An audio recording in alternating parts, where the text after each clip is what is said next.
Good afternoon, everybody. This is our private well class webinar on how to find local information and help. Thanks for coming today. And yeah, we'll get started. A lot of information to cover. And so first thing I want to mention is we're at the State Water Survey, which Illinois has a State Water Survey along with our State Geological Survey and Natural History Survey. Most states do not. We're at the University of Illinois, and this program is provided through a grant from US EPA to the Rural Community Assistance Partnership. And the water survey is unique in that it houses the state's well logs. It's kind of a quasi-state agency that provides support for Illinoisans in private well and drinking water and other kinds of water issues. So we are 130 years old this year. Been around, did a lot of cool stuff. One thing I want to mention here is if you are getting credit either through NEHA or want to receive credit through NEHA or as an Illinois LEHP, there is a process for that. We've offered this course. The last time was in February 18th this year. Your credentialing cycle, at least through NEHA, is every 2 years. You can't take the same course with the same core content. So if you participated then, and I use this older example, so like in January, if your credentialing expired at the end of January, and then you took the class on 2/18/25, you really are eligible to take the same class again until 2/1/27. So I want to mention that we've always put this slide up that says, please email us if you want a certificate. When you registered this time, you should have had an option to say you want a certificate. And so if you have, don't email us if you signed up and said you wanted one then. If you don't remember or you didn't see that, there might have been a few people registered before we put that up, then do email us. But yeah, we're going to go away from the email us after the fact and ask people to decide if they want a certificate when they register. Just for the amount of time it takes, the number of emails we get. We're a small staff, and so this is our attempt to streamline that process. What we can provide to you all is a copy of the slide deck if you want it, the completed NEHA forms, which should be a link in there's 2 handouts on your GoToWebinar screen, and then the agenda is there too, and we can provide a certificate of attendance. That all being said, you have to attend the webinar and be active in order to get credit. And yeah, that should be a given. Okay, so today's webinar is about local information and how to find information. And that really follows what's in our lesson 7 of our 10-lesson class. If you go to the private well class webpage, you can sign up for the actual 10-lesson class. If you have not done that, these webinars are not the private well class. They are webinars in support of that. The 10 lessons are emailed as a PDF once a week for 10 weeks once you sign up. And if you are if you can receive credit through NEHA for your license as an environmental health professional, there's a version of our class on their website that you can get credit for each of the 10 lessons, as well as on the TRAIN website, which is something that's available nationwide to EHPs and public health folks.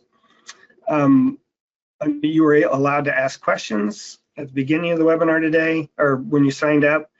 We will answer some of those, not all. There were a lot of questions. And then we'll also have time at the end for follow-up questions. And so if during the presentation today, something pops up and you have a question about it, you can go to the question box, or if you have a chat box, and type in your question. Katie's monitoring that, and we'll put a list of those together. And at the end, we'll pull that up and go through them. And we'll stay as long as you ask questions. So this should end at 3 Central Time. It should be a 2-hour webinar, but if we get a lot of questions, we may be here longer, which is fine. Yeah. Okay. So I'm Steve Wilson. I'm a groundwater hydrologist at the State Water Survey. I mentioned Katie. Katie is a water resources outreach specialist. She's fielding questions. She provides the support for the CEUs. She wears many hats for our program. And then Sally Dolan and Aaron Huggett are both, they run our help center, which I'll talk about several times today, and help provide some of the answers to the questions you all asked in advance. And Sally is not with us today, but Aaron is, as well as Katie and myself. So I mentioned we're funded by RCAP, the Rural Community Assistance Partnership. You need to know who they are, just because this program has multiple partners, and the funding from EPA actually goes to RCAP, their national office, which then they dole some of that out. We're a sub contractor to them for our program, the private well class, and the work we do, as well as to each of the 6 regions, which are their own named nonprofits. They do other things like help water and wastewater systems, housing in some cases, community development in rural areas, all kinds of really cool stuff to help rural America. And each of the regions has 1 or more staff that are dedicated to private wells.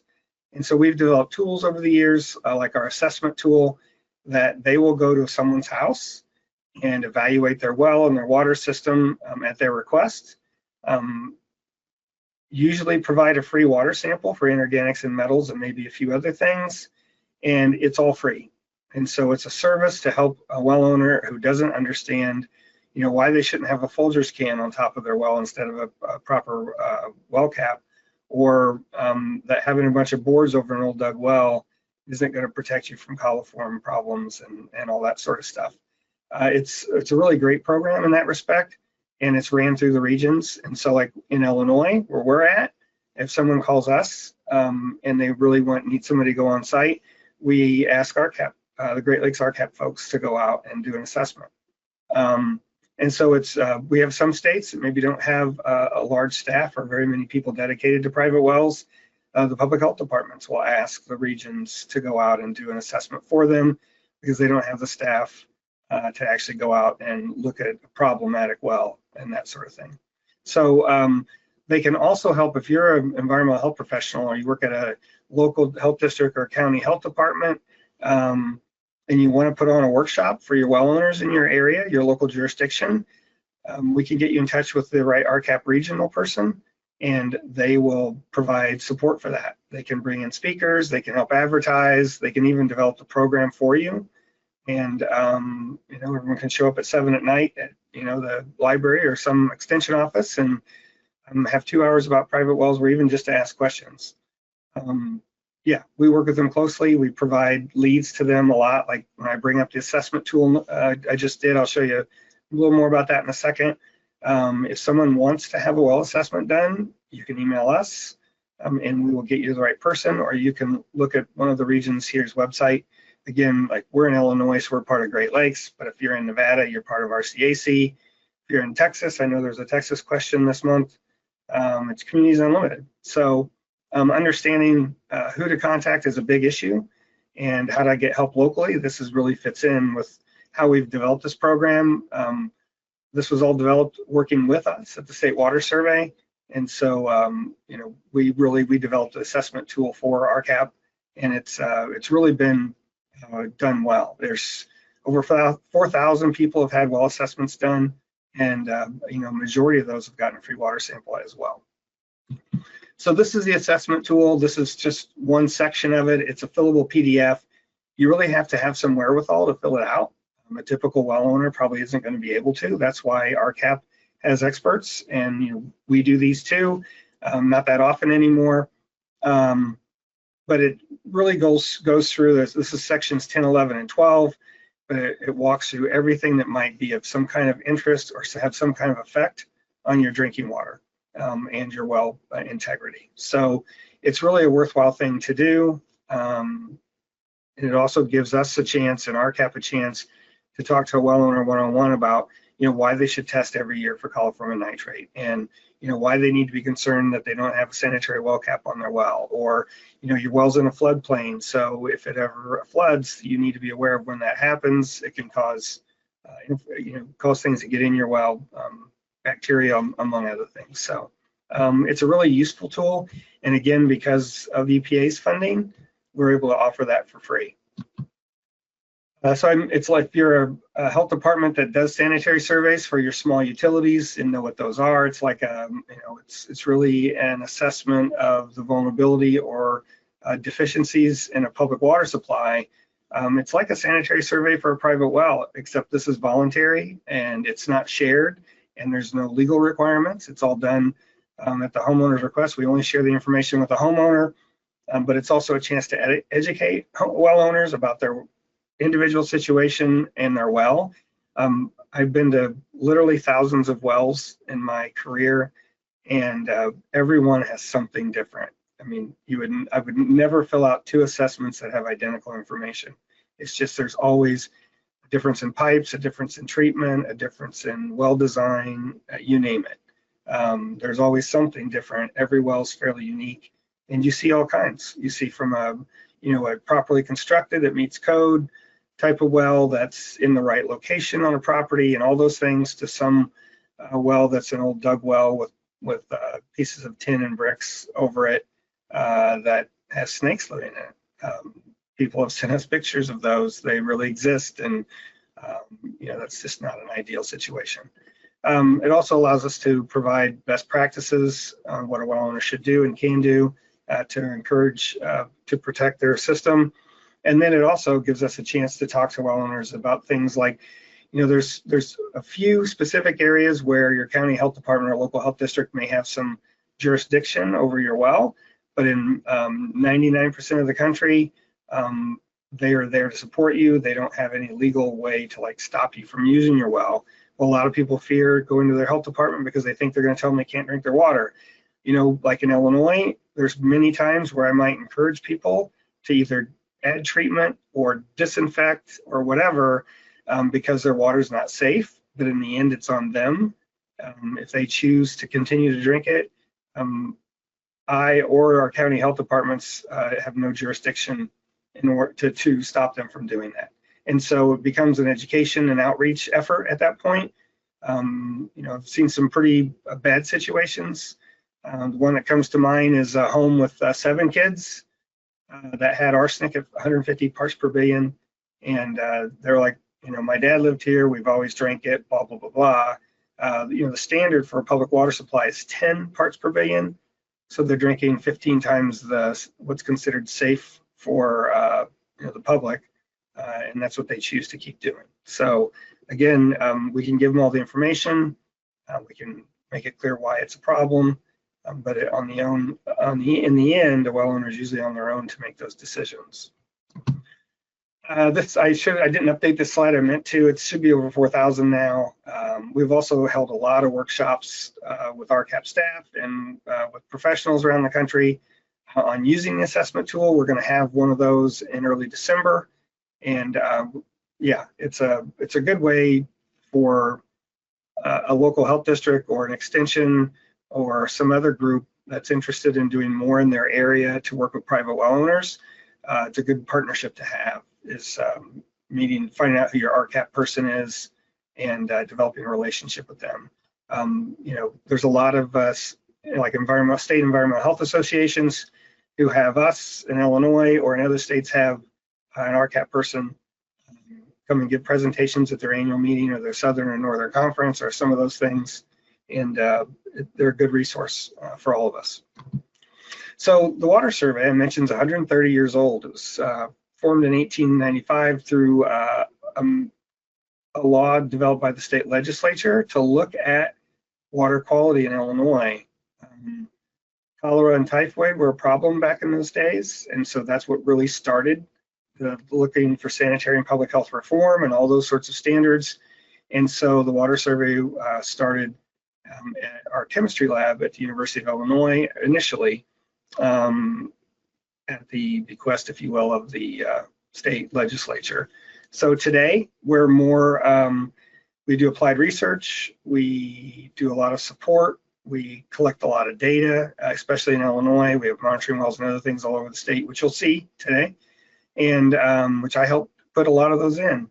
And so it's really a unique agency or university entity, if you will. We're part of the Prairie Research Institute, which houses all the scientific surveys in Illinois.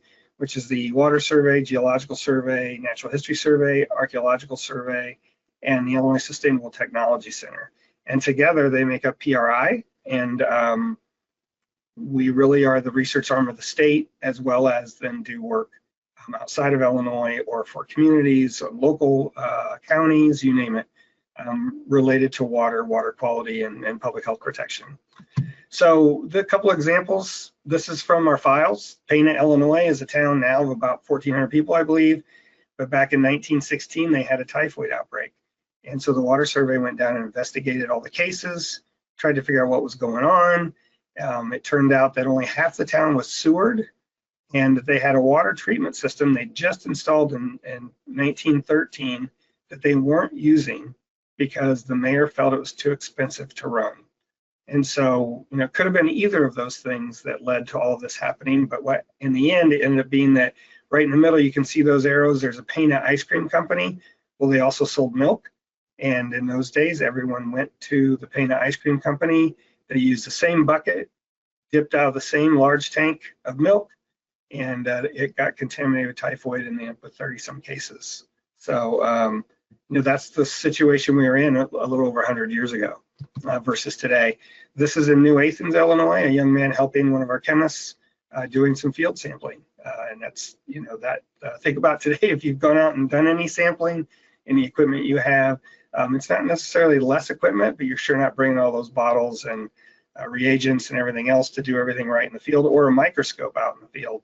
And so the world's changed a lot, but it's pretty interesting the level of work that went into some of that early work to help us understand water quality and things like why we have typhoid and cholera and some of those issues. So as a well owner, these are the things that you need to understand. They're not regulated, so it's really up to you as the owner and user to be sure your water's safe and that you maintain your system. You can look at it like you're the operator of a very small water system, the one that serves just you and your family, or maybe a second home too. But you're responsible for all the things a water operator does, which is testing, ensuring you understand that the electricity, it's properly sealed well, there's no breaks in your line, you name it, you're responsible for that.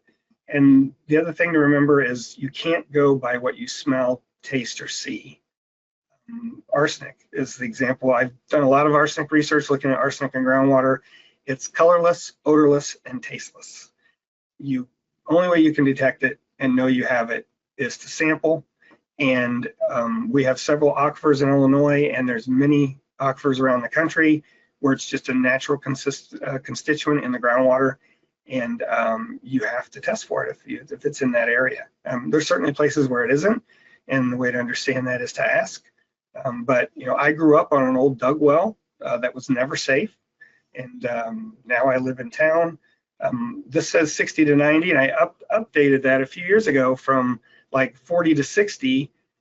Now I would say it's more like 75 to 100 or 110, and that's the cost spread out among 150,000 residents, and that's actually probably closer to the number of homes, for sampling, maintenance, infrastructure, so that the Illinois American Water Company, which runs our water supply, makes sure that when I turn on my tap, I have pressure, that my water's safe to drink, and all those things. So, and there's no breaks in my line, and when there is, they can fix it. So I always have water.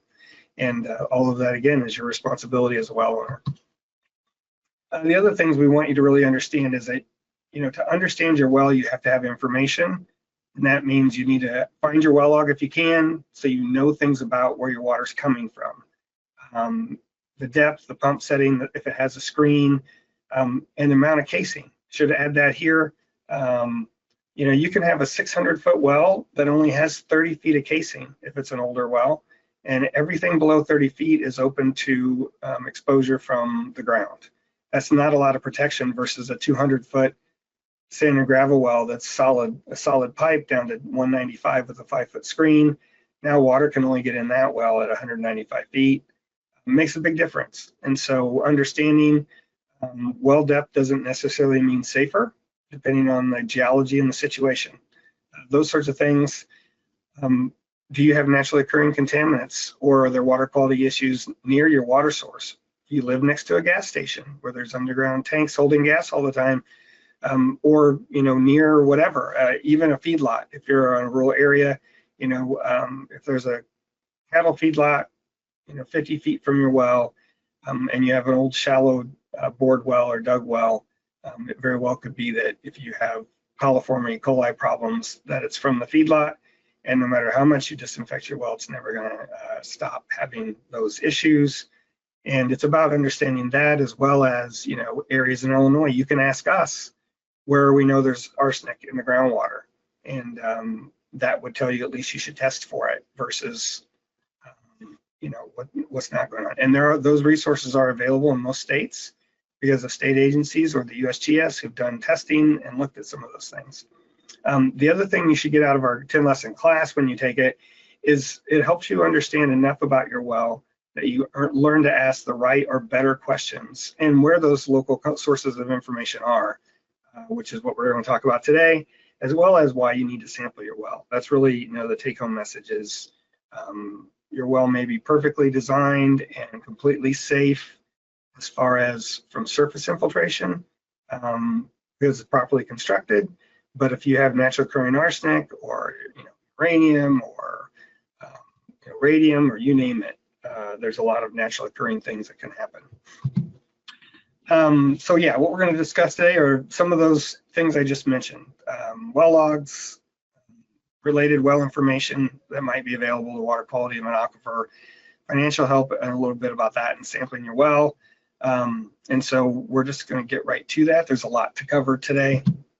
The best support you can get is locally, because they, and certainly within your state or area or territory, because they know your regulations, they know if there's any local conditions that might be unique, and I'll go over that too with an example in Rhode Island, and where to get help. The health departments in Illinois, if they don't have the wherewithal, they know they can call us or other folks, and who that might be. We work closely with our county health departments, our co-op extension office here at the U of I, our IEPA and our DNR on all those sorts of issues. And so knowing who they are and who the players are in your state is something you can learn. It just takes a little bit of being inquisitive and asking state agencies. Other folks, your contractor, your well contractor I'm talking about here, local county health departments, drillers, the folks that regulate well construction, every state but 2 regulates that. And, again, co-op extension, DNR, DEQ, DEP, every state, they're named a little differently, but they're usually willing and able to help. And so you should really try to use them. And if you ever run into a problem with someone who says they can't help you or they're particularly unhelpful, you can reach out to us and let us find out what's going on and who might be better a contact in your state to help you. As far as finding well information, really, if you don't have a log you didn't get a log when you drilled a well, and if you're going to drill a well, make sure the contract you have with your driller says that you get a copy of the log. Whether they file one with the state or not, or the county or whoever it might be, you want a copy of your well log with the geology information about if it's been pumped, all those sorts of things, and I'll show you an example. But if you already have a well, if you know who the driller was, you should try to get the information from them. If it's not available on your state website or some local source, like California County Health Departments are really good about all the logs they have. And you can, now they put all that online, but 10 years ago, the only way to get that is if you were the landowner. But you can go into your county health department and ask them for a log for your property. And generally they had it, not always, but if they do, they can give you a copy. And, there's a series of steps there where if, your county or local, where you file permits and logs doesn't have it, maybe a state website does. If not there, then try to find who drilled your well.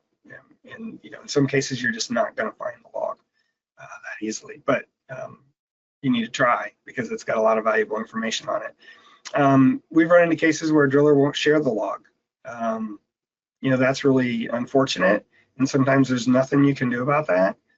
You may have bought a property that already had a well. It's proprietary information in their eyes. Just because they have competition for drilling wells, and so the more they know about an area, the better they're able to drill a well that's the right depth and going to provide enough water and all those sorts of things. But then you can go down this list, and even if you can't find your well log, you may find your neighbors. A lot of times that at least have the geology and give you an idea. You can always hire a contractor to come out and determine the the depth of your well. If you don't know that, that might cost you a little money, but at the same time, then it'll allow you to compare your neighbor's well to yours. If it could be your neighbor's well is 250 feet deep, and it turns out yours is only 110. Well, that would mean, at least in the county I live in, it would mean you're in a shallower sand and gravel aquifer from the one that's at 250, and they have very different water quality. So knowing those things is important, and that's why it's not, it's depth, geology, well type, whether it's drilled sand and gravel well or bedrock well or a bored, a large diameter well, they all mean different things and where your water's coming from. So again, this is all about you being inquisitive as a well owner. Every state, if I just Google state name water well logs, they're going to come up. I said California because they built one of the newer systems that's out there. When they passed their right to water law in 2016, they made all the records public. You can go on their website and see a lot of really cool information. And so it's one of the states I'll highlight here. But if I go look at that information, you can see well completion reports, logs, you name it. They got a mapping service on ArcGIS, which means you can see all those visually, and you can hone in right to where your property is.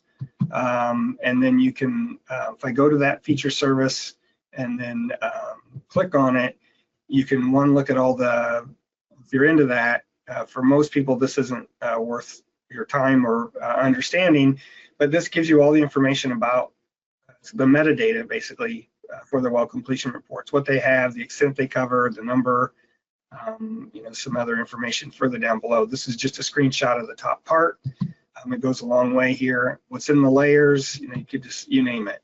But then when you get to the map, I can say, oh, my house is right there. If I click on that, it tells you it's a domestic water supply, who drilled it, the driller's license number, what kind of record it is, location, depth.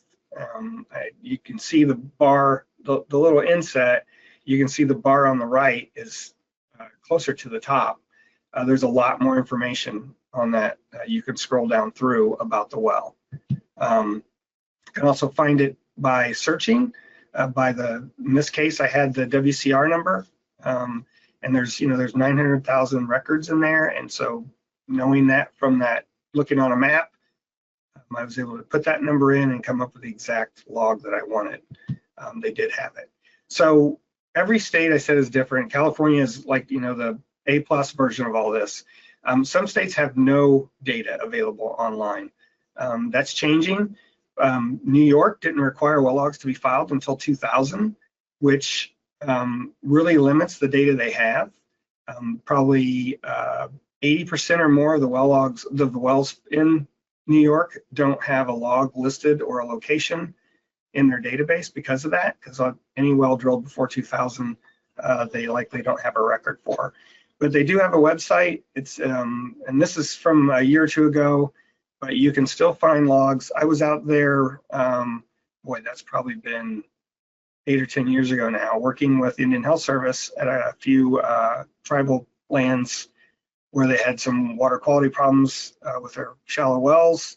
And so I looked some of this stuff up, and that's how I found this originally. But you still can get information. It's just what they do have in their database is nice, and it gives you most of the information, but you can see these well depths, which is about the 5th column over, 36, 40, 32, 61, 45, 22. These are all shallow wells in this area, and those are less safe. It's more susceptible to surface contamination, some of those things, so it's a good thing to know about that area. And then the logs that they may have for some of these leave a little to be desired. You can see here, it's very hard to read. It was handwritten. There's a lot of information missing, but we have some of those logs too that date back to the 30s, where there was an effort to identify wells in some counties And so the records were all handwritten, and they may not be great, but we know there's a well there and some other things. And so it's still useful to know, right, what might be available. So this is our database. We work with, again, we're a sister agency with our State Geological Survey. And so we have an interactive map as well called ILWater, which IL water for Illinois, but it's kind of a bad look if you ask me. Anyway, nothing to change there, I guess. It goes with all their other stuff. So you can pull up their map, our map, and you can see all the blue or water well logs. There's some other colors there. There are other kinds of borings, other kinds of wells, maybe monitoring wells or bridge borings or other things that would give you some geology, but not necessarily any of the water information. This is near Champaign, where I live. I only live about 1.5 miles from Willard Airport.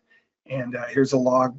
It's right on the edge of the aquifer. That's what the shaded area is there, is the edge, the assumed edge of the Mahomet Aquifer. And this is a 269-foot well in sand and gravel.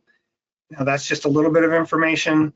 If I go to the log that's generated by the State Geological Survey, I get this, which they've entered all the data from the actual well log, and some of that presents here, all typed up nice and handy, easy to read with a location.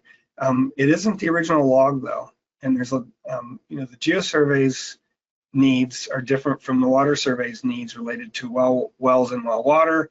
And so this does list like the static level and some other things, but there's other stuff missing. If you want to though, this is in progress. So the blue image viewing help here are for the scanned well logs that came in originally, which we house. And if you click on one of those, you get this. This is the well. This is handwritten, but you can see there's a lot of information here. The casing type, this is a 50-foot, this is a 162-foot, 4-inch pipe, I believe. Yeah, it's got 7 feet of screen, number 14, and it's a very narrow well. I don't see, they didn't put on here from 4 to 62 feet is the pipe. I want to say this is like a 3-inch well, which you don't see today, but you did back in the 60s and before that. But it also tells you the water level information, what size pump it's got, the date the well was completed, and you can see this was all after the fact because this well log wasn't completed until July of 1968, even though the well was installed in 1959, which matches what we just looked at a minute ago. But it's just, it's useful. And today this form has changed. It's got more information than this. And so, yeah, here's another log from 1980 that's typed out. This is a good one because it's a bedrock well. The last one was sand and gravel, so it had a screen. This one, if you look at number 15, it's PVC from 1 to 179 and then 20 feet of black steel. And if you look at the log at the bottom, number 18, the hole actually goes to 260 feet. And so that gets to these differences I mentioned. There's only 199 feet of casing and the rest of the hole is open. And that's because in a bedrock well, the water's coming from fractures in the rock. Where in a sand and gravel well, it's coming, the sand is porous, it's got airspace. So if that's full of water, a good, fairly uniform sand is about 30% air. So in an aquifer that's full of water, 100 feet of sand will have 30 feet of water in it. And so that's why you have a screen on the last example. And here it's an open hole because water doesn't flow through solid rock, it flows through the fractures and fissures in the rock. But still a lot of really good information. Like they set the pump at 160 feet, even though they drew the water level down to 160 feet on number 17, but they pumped it at 25 gallons a minute and it only went to 160 feet. The capacity of the well they actually installed was 12 gallons per minute. So it's never going to get that low in all likelihood, unless something changes with the aquifer itself. And so, yeah, like I said, there's just a lot of good information here. So if in this case, the pump's at 160. If they did stop having water, the first thing to do is consider whether the well's actually dry or the pump is just set too high. And then you maybe lower the pump 20 feet and you're fine. Those things actually happen a lot. in practice. And so understanding where all that's at and what information is available is really it's a key as a well owner to what you need to know about your well when you have any kind of issue. The other thing is looking at water quality and other issues related to even if you have water. And this gets back to things like, we have folks call us in Illinois and say, hey, I just bought 5 acres out in the country, 10 miles from Champaign-Urbana. I'm going to build a house and I need to put in a well. What can I expect if I drill a well? And so we can tell them whether they're over the Mahomet Aquifer or not, if there's a Glassford, which is the shallower one, or not. What we know the chemistry is based on other wells in the area that have had water samples collected, as well as, maybe they're off the main aquifer and they're kind of on their own and may have to consider even a bored well, because we have a third of the state of Illinois where there's no major aquifer below ground, and they have large diameter wells so they can store water, and that seeps in slowly from glacial clays and tills. All those things are different. And so these maps can give you that information as well as some water quality information. So I'm looking at Oklahoma, just as a different example. They list all their aquifers. If you click on a PDF of the major and minor aquifers here, they give you this. This is the Water Resources Board. And, a lot of these names don't mean anything to us. They do to geologists, whether it's the Rush Springs aquifer versus the Marietta or whatever it might be. I talk in terms of Mahomet and Glassford because those are the aquifers I deal with in Illinois, but I am not a geologist, and I know enough about glacial geology to be dangerous, but I don't know very much about bedrock geology, and that's also an important part of the water resources in many states. And so here they've broken this up into major and minor, whether alluvial or bedrock. And alluvial typically means laid by a river or stream or a lake, is my understanding. And so that's what they have there. There must not be any glaciated areas. But yeah, so depending where you're at, and there's other resources available, but you can look at an interactive map and then zoom in. So they have the same type of system, but it's for their wells. I know Wisconsin also has a really great, not only a well viewer, but a water quality viewer, which I think I might show here in a little bit. But this is just showing you can see what I've checked on the left side. I checked groundwater wells, aquifers, and then within the aquifers, groundwater basins, and by class and type, and then the geologies underneath. And so when I zoom in to an area, I can see, and you have to look at the legend to understand what the different colors mean. They're different types of wells, but they're all located. And when you see a bunch of wells over top of each other or in a line, a lot of times that means it's been mapped to the nearest quarter section. If it's using the land survey system, which is township range, section, and quarter section. We have that in Illinois as well. And if they have an exact location that's either from GPS or some other identifier, then those are the ones that are more scattered. And so understanding that, like when you look on Illinois' viewer, you may click on a well and it shows that it's one of 6. I should have pointed it out when I was going through that, because it said 2 of 3 on the well that I clicked on. There's 3 wells in that same point, at least within the box that within the area I clicked. And that means that that's the center of a 10-acre plot or a quarter section. And they all point to the same one because that's the most information we have from the log. We don't have an exact coordinate. You can usually figure that out if you're working in, especially in that small area. You can figure out which well is yours or which well you might by that. If you look at the logs, it'll have the name of the driller, the name of the original property owner, some of that stuff, or when it was drilled. And if you have any of that information, then you can narrow down which log is yours. So as you look at these, I can change things. I've added major bedrock aquifers, and you can see, this is showing, instead of all the other ones, I took off everything but the major aquifers in the state. And you can see this is over a major aquifer. And I could zoom that out further to determine which one that is. I did not do that here because it's not necessarily the point. But you can certainly understand and look that aquifer up find other maps that are more specific to it, water quality information about that aquifer. A lot of times an aquifer, a given aquifer will have a specific kind of water quality based on the material that it's made up of, whether that's, whether it's got certain metals in the rock or other things. And so it's all valuable to understand those things and to look into it. And then if I just say the minor alluvial aquifers, these are the ones that are along river bottoms. Every one of those finger-like things are part of a small surface drainage system. And the sands, if you think about a small creek or river that has sandbars, or you see sand when the water's running low, whenever it floods, those sands make their way out to a wider area. So it's really the floodplain in a lot of cases. And there's a lot of wells in those shallow sands. And the thing to note there is a lot of times those are also shallow wells. They're subject to flooding. They may be connected directly to the river, which could mean contaminants from the river can migrate their way into the sand and gravel. I'm just throwing out examples of things that you need to consider depending on your specific situation. Just another example, these are reported well logs. So that's a subset of all the groundwater wells. We took everything else off just to look at water wells, really. And so these are the well logs that are for homes. And in this case, if you're in Oklahoma, this is where you'd want to head.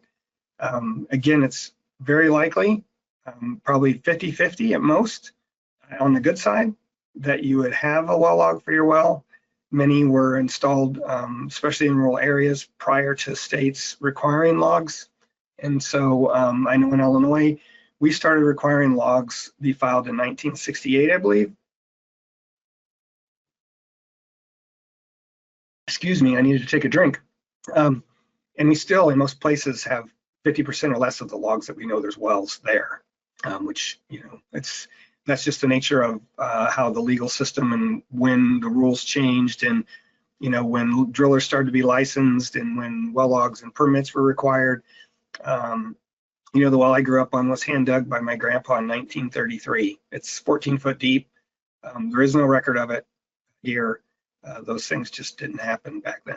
So, and there's just a lot of those still in use, unfortunately, today. So then I added monitoring wells, or went to monitoring wells as well. You can see that's the blue here.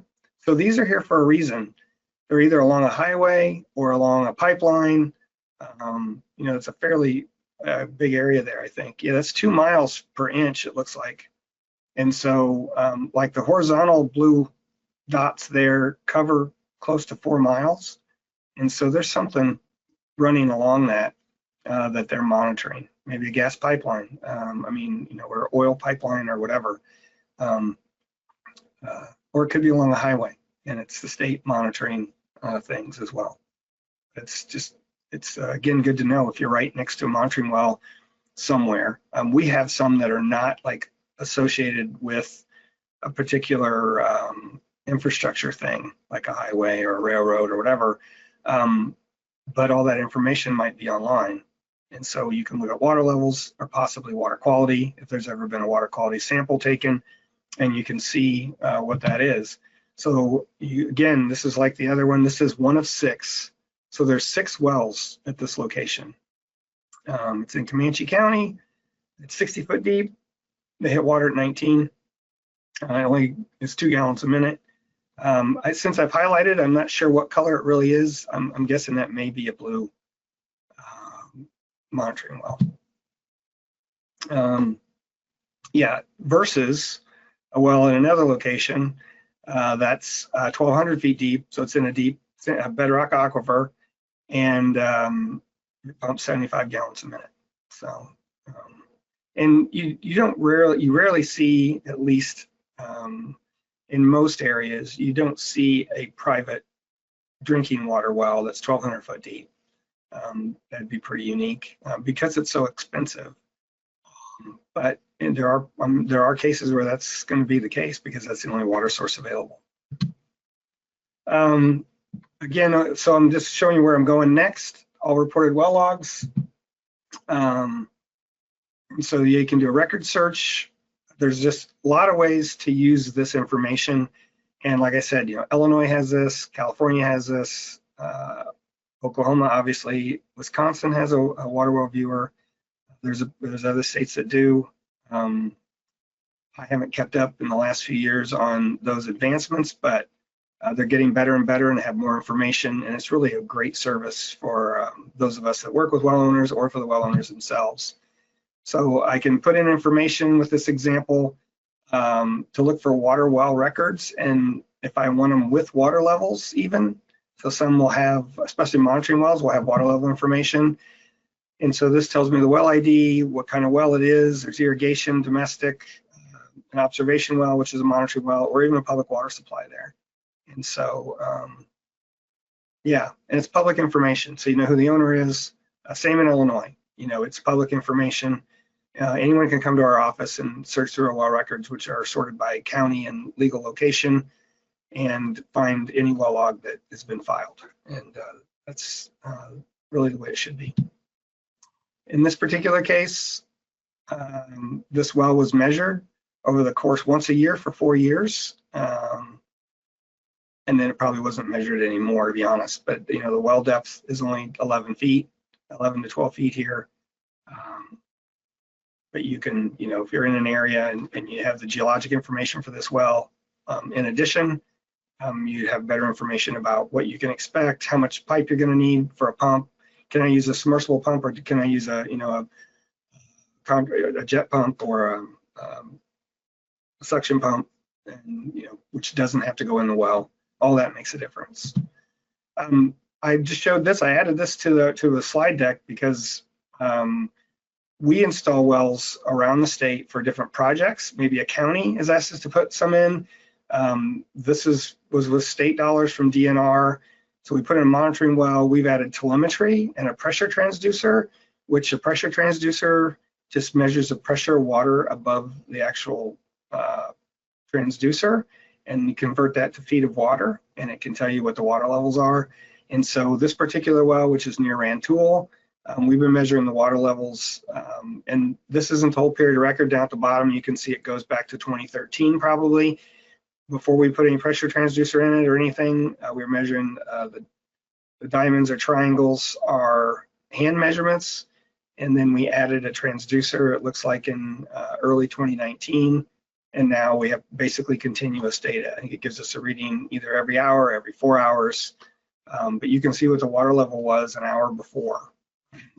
And this is from, I took this screenshot in 23. I still use it because it represents everything we want, but we have probably over 100 wells in Illinois that we have these on, or close to it. And so you can see what the water levels are. If you're in the same aquifer, especially, it's handy to know. Like in this case, the reason the water levels have gone down in 19 and 20, but didn't in 21, is because there was irrigation in the area. But in 21, it was a wet year here, and so there was much less irrigation, so you don't see that drawdown. And it's not very much, a few feet, maybe 10 feet it looks like. That's not a lot in the big scheme of things for this aquifer. That may be more important for other aquifers that maybe don't have as much water available. But if they're irrigating in the area, a lot of those are 160 acres or more. They're pumping over 1,000 gallons a minute. And so that's good to know how much that's dropping the water levels down and things like that. So as far as if you're not in one of those states, Google. That's what I would do first, my state well logs. And if there isn't a great site, then it should still pull up the agencies. I don't know if Missouri has a website or not, but I know when you Google Missouri water well logs, it comes up with Missouri DNR, Department of Natural Resources.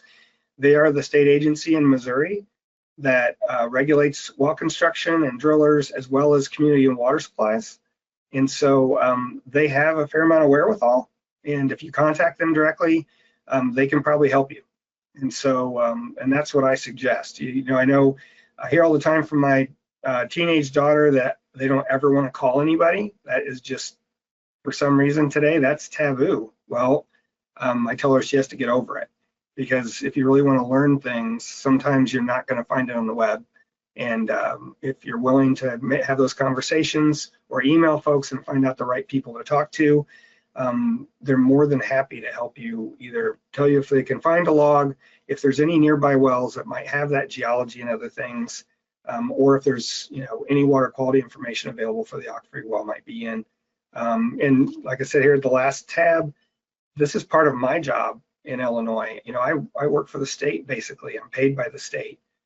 We take calls, we get emails, not only from well owners, but from our county health departments or from extension or you name it.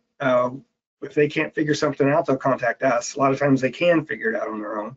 They have their own wherewithal, but that's where we're here, is to try to solve some of those issues. So, and why we have our help center, which I'll mention here in a little bit.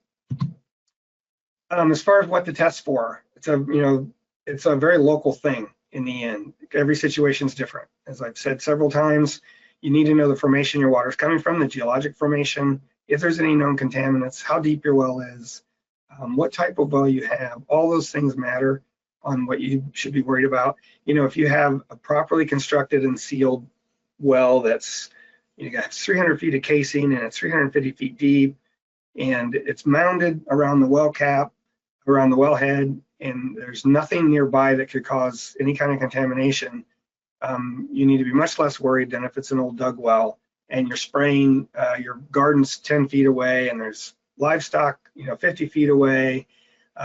Anytime it rains hard, and if you ever have ponding in your yard, all those things will make a difference on what might make it into your well.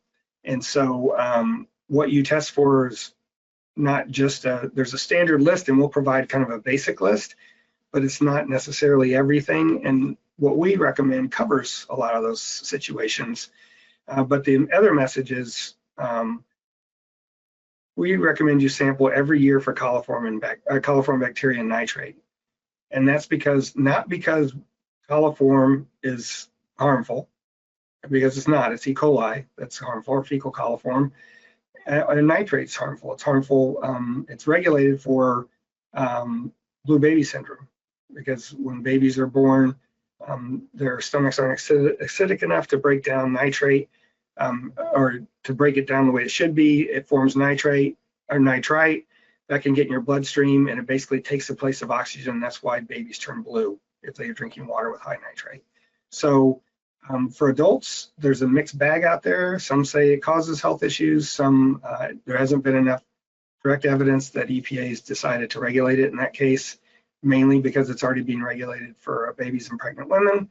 But if you have coliform or nitrate in your well, that means there's a pathway from near the surface into your well, because coliform don't exist naturally in deep groundwater, and nitrate doesn't exist at high levels in groundwater as well. It's only from surface infiltration.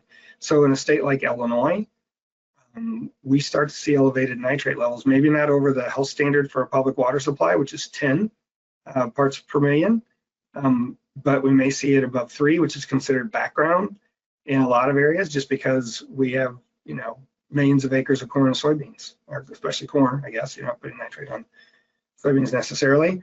And the same with bacteria. It's a near surface thing. It's from, it's from animals and us, all those sorts of things. So if you have coliform bacteria in your well, it means that there's a pathway into your well, and you need to figure out why.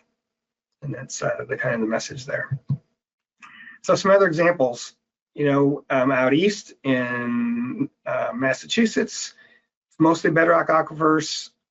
They have a lot of arsenic and uranium in those aquifers, and so they've figured all that out, the state Mass DEP, Department of Environmental Protection, and so they've created this online tool. You can go in and put in your address, and it'll tell you whether you need to be concerned about arsenic, uranium, or both. And they know that from all the testing they've already done, and where those aquifers have the right mineralogy and makeup, that those are going to be a problem. And so it's handy if you live in Massachusetts that you can do that, to know whether you need to be concerned about either of those things. And then this is Rhode Island, their southern neighbor. This is interesting because they have all these areas where they're worried about arsenic, and a lot of those circles are in areas where there used to be orchards, and where arsenic was used as the pesticide on the trees and plants for the orchards. And now that's all made its way into the ground and some into the groundwater. And so those areas are known to have some groundwater contamination by arsenic. And that colored splotch in the middle is beryllium. I first ran across a different version of this map probably in 2013 or so on their website. No idea beryllium was a regulated contaminant. But if you look under the Safe Drinking Water Act and the EPA's list of regulated contaminants, which if it's a regulated contaminant, that means every public water supply, community water supply, has to make sure it's under a certain level to serve water to their customers, which is all the residents in their town. Beryllium is a regulated contaminant. It does have health effects, and it's naturally occurring in this about a third of Rhode Island, which I never ran across it in my entire career until this map showed up. So if you're in Rhode Island and you did a little bit of searching, you'd find this and understand that, oh yeah, I'm right in the middle of that splotch. I better make sure if I'm going to do a test, I ask the lab to test it for beryllium. We would not recommend that nationally, that people test for beryllium. It's just not necessary unless you have a known source. I mentioned Wisconsin's map before. They have this really cool viewer where you can look by county or township or by section. You can pick your contaminant. I picked arsenic, and it tells you what the average level has been for private wells where they've had water samples. This is an older version. I just like this example because it really highlights the arsenic they found near Green Bay, and it's over 21. The health standard for public water supply is 10. And so in those 3 counties that are red near Green Bay, the average is over 21, and just 21 and up. And I should have, the newer version of this, actually even, you can click on the county and see all the statistics, like how many samples there were. A lot of these have 1,000 samples or more. How many were over the MCL of 10? And again, that's for a public water supply. Private wells aren't regulated. If you want to drink water with arsenic at 100 parts per billion, you're more than welcome to. It just doesn't make sense for you and your family to do so. And so a tool like this is really useful. And, you know, I always use the example that if I was going to move up to the Green Bay area, which as a Bears fan would probably never happen, it'd take a lot of money, that's all I can say. It wouldn't stop me from buying a home on a private well. It would make me be sure that I sampled the well first and found out if there was arsenic in it. And that's really the message. You know, a lot of people, we get calls from people who are going to buy a home and it's in a really hot real estate market. And they're like, what do we do? You know, we don't make an offer today, we're not going to get the home. And I said, you know, it's really up to you. But if you go ahead and purchase a property and you haven't collected a water, you don't know if the water is good or not, you could be paying, you know, I mean, worst case, you could be paying several $1,000s a year to treat it and make sure it's safe to drink, or you're buying bottled water or something your entire the rest of your time there, which isn't a good idea. So that's, you know, we have a realtor webinar that we do. We recommend that everyone test first, and that's actually a good idea if you're the buyer or the seller, because if, you know, if I'm going to look at a home and you're not willing to let us take a water sample, I'm going to walk away from that purchase. And if I'm the seller, I would tell them they should get a water sample done first before they put it on the market. And if they need to add treatment for something that is a health risk, do it in advance. And then you're talking to any potential buyer as someone who's been above board, doing the right thing, put everything in place, you know, all that sort of stuff. So these tools are pretty cool and pretty powerful. This is what we recommend. Again, this is kind of on a national scale. So there's a lot of specific things we probably wouldn't recommend because you don't have them all over the country. But this is we recommend, again, coliform and nitrate every year. And that's not because they're a risk per se, it's because they indicate that there's a pathway into your well. And if you find either one of those, that means you need to look at why is that getting into my well? Do I not have it sealed properly? Is it not properly constructed? Is it a shallow well and there's sources nearby? Or is it just, you know, someone wasn't careful and, you know, they had the cap off and replaced the pump or did whatever and they didn't disinfect it. And so now I have bacteria in there. All those things you can figure out, and it's a kind of a process. And so, yeah. And otherwise, we recommend every 3 to 5 years you sample for a set of basically inorganics and metals, depending on the type of piping you have, your drop pipe or in your home as well. And also talk to your local or state health department. Hey, I live, in near 2 miles southwest of, Leroy, and I'm worried about my well water. Is there anything I should be worried about there? And I would say there, arsenic's already on the list, but that's the one thing, that part of the state of Illinois anyway, some of the aquifers there may have some arsenic in them. As far as when to test, besides annually and the things we mentioned before, really anytime you open the well, you're putting at risk that you could have introduced something. Anytime you've had to disinfect because of bacteria, then you need to do a follow-up sample before you start using the water to make sure it worked. Sometimes disinfecting, especially shot chlorination, there's a number of reasons why it might not be as effective as it should be. There could be biofilms in your lines. And so the first time you shot chlorinate, you've killed off the upper layer, and there may be 3 or 4 layers, or it could be that the pH of your water is such that the chlorine is much less effective than it's supposed to be. And so if that's the case, you need to consider some other alternate disinfectant. Or when there's an emergency or something happens. This is El Paso County, Colorado, provided us with a number of pictures after a forest fire. If you look at those wires and how bundled and crunched and melted they are, I guarantee you some of that plastic dripped down into the well. And that's an aluminum cap. You can see what the fire did to it. It was hot enough that it basically melted it. This may not be fixable, or it may. The pump needs to be pulled. Then they need to really pump it out, find out, and then sample and see if there's anything in it. And they'd be looking for some extra things here based on those plastics and metals that might be there that might not be naturally occurring. And so, this is showing a picture of a fire, but the same thing if there was a flood.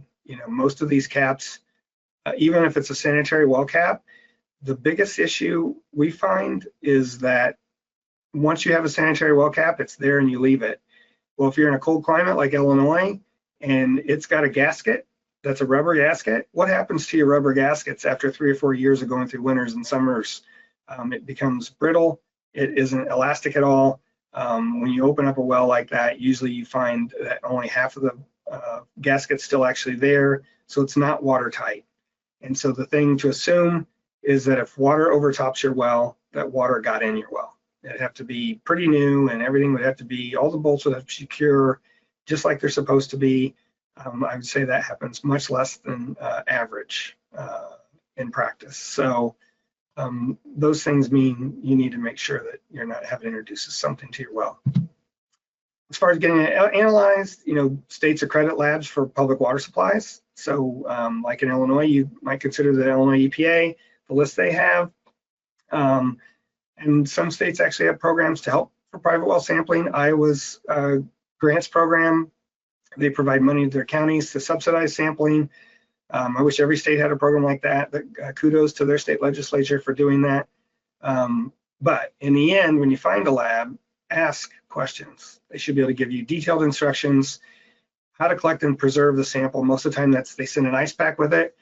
You put it in the freezer overnight. The next morning you collect the sample, add the ice pack, seal it up, take it to a carrier, UPS, FedEx or whoever, and it'll have a label with it as far as how fast it needs to get back.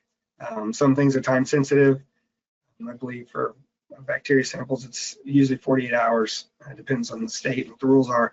But again, you're not doing this as a regulatory sample, you're doing it for yourself.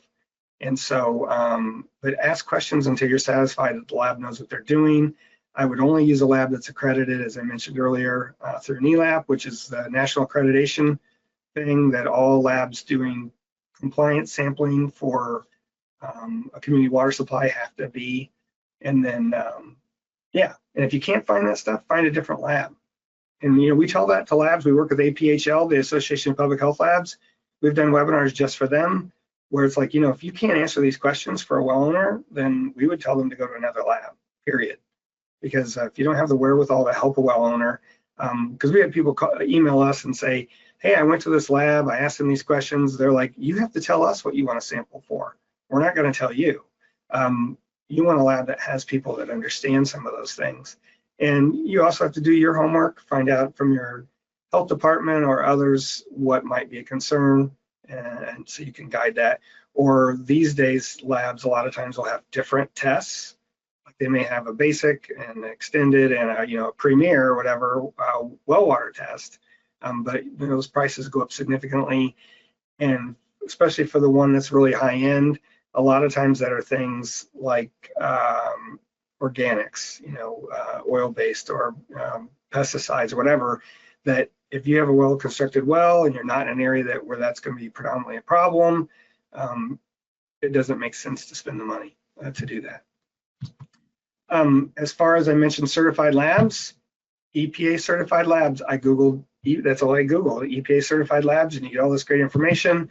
Go to the EPA webpage, which this is the contact information for all the certification programs in each state. So again, in Illinois, that's IEPA, in Missouri, that's DNR, in Minnesota, it's Department of Public Health, it depends on the state. In Massachusetts, it's DEP, so you could find it on their website. But this has this nice handy map where you can do the drop down to go to your state. And if you click on a state, like I clicked on Alabama, it took me to this page. There's all this information. You can see their laws, their compliance information, all kinds of certified labs are down at the bottom. And they have labs that are certified just for the bacteria side, just for the chemical side, and there's some that do both, and some just for lead, it looks like here. So there are ways to find out who those labs are, and you can use any of those. A lot of those labs may not even be in your state, because these days labs, and because of overnight shipping, there's some commercial labs that do work all over the country. They're big enough and they have the wherewithal. And so you may be sending a sample to California, but it's going next day or 2 day. It doesn't matter. As long as you follow the guidelines and do the sampling the way they recommend, it'll get there in time that it won't, compromise the sample, and they'll be able to do the analysis. This is New York's page.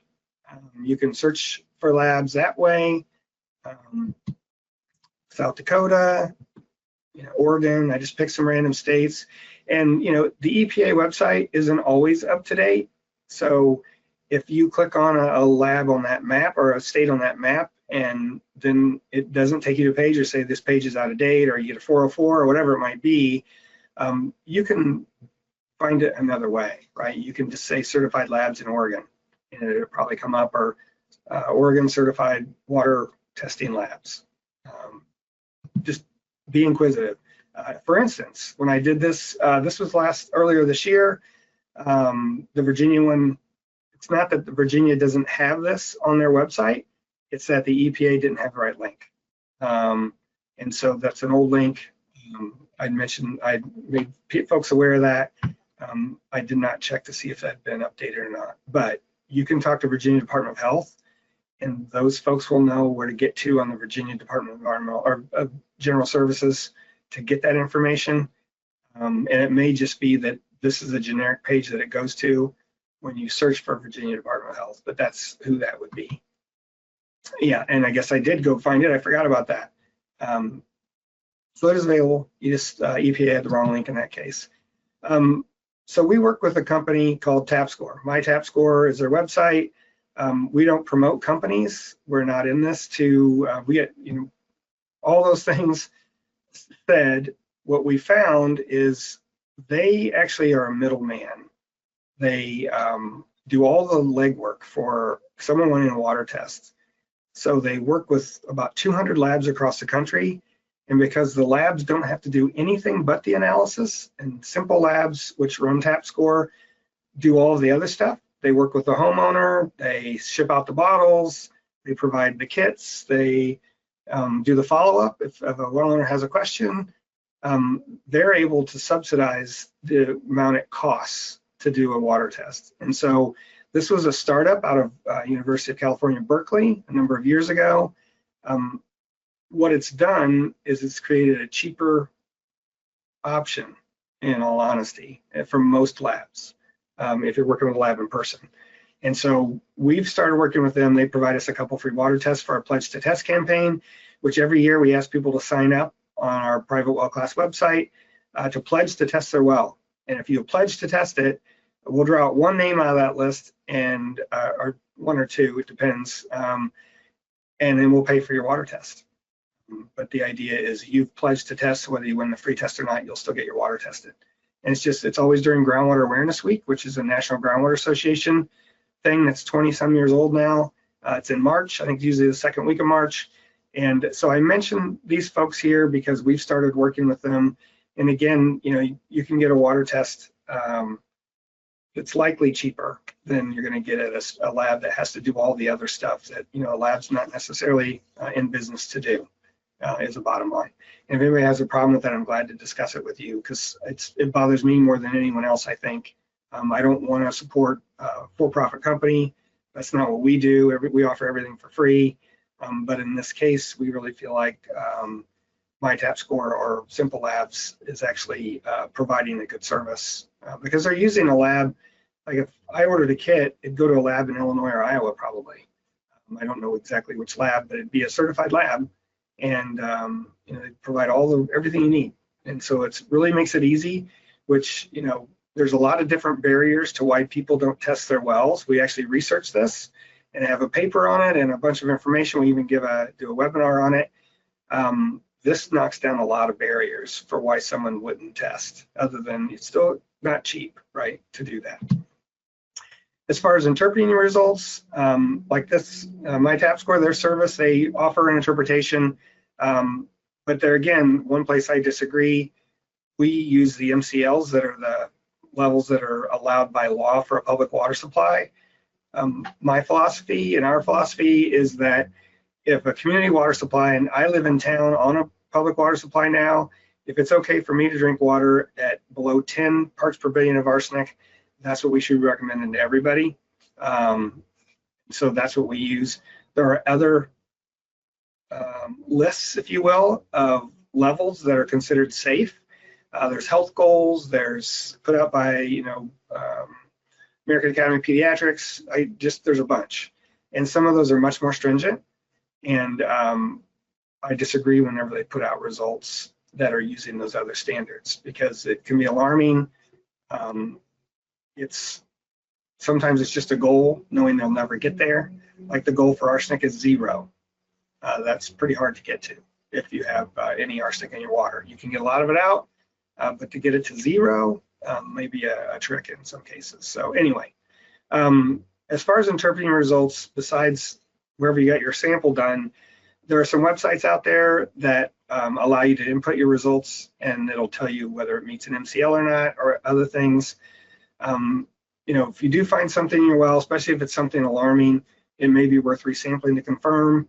And if you found bacteria through a coliform test, then I would do an E. coli test and boil your drinking water until you can chlorinate your well, shock chlorinate it, and make sure it's safe. And I don't go into the whole thing. Going back to this, in our other webinars, when we talk about interpreting results, then I show a website that was put out by the state of New Hampshire. It's called Be Well Informed. And if you Google Be Well Informed water analysis or water test, it's a site that was developed by the state of New Hampshire with funding from CDC that's really useful in being able to tell you whether your drinking water results have a problem or have an issue, or if it's above an MCL.